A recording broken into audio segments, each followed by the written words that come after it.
বাতাসে ঝুলে আছে এক পুরনো নিঃশ্বাস, ঢাকা শহরের ফুসফুসে। আমার শহর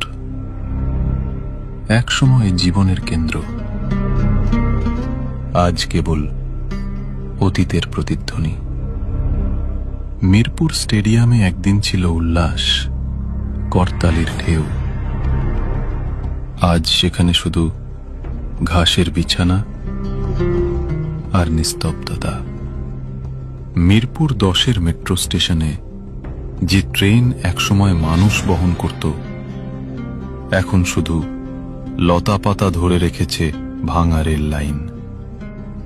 শহরের প্রতীক শাপলা চত্বর আজ এক জলে ডোবা আয়না। মানুষ নেই, শুধু প্রকৃতির ছাপ। মরিচা ধরা বাস, জলে ডোবা গাড়ি, সবই থেমে যাওয়া জীবনের স্মৃতি। জাতীয় স্মৃতিসৌধ, যে স্থানে সংগ্রামের ইতিহাস লেখা, আজ সেখানেও শেকড় গেঁথেছে নীরবতা।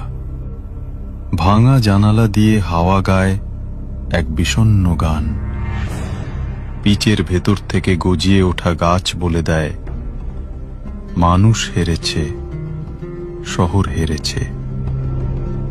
কিন্তু এই ধ্বংসস্তূপে আছে অদ্ভুত এক শান্তি। পচা মাটির গন্ধ, কালো পানির আয়না, আর ছাদের উপর জন্মানো গাছ মনে করিয়ে দেয়, শেষ পর্যন্ত প্রকৃতিই জয়ী হয়।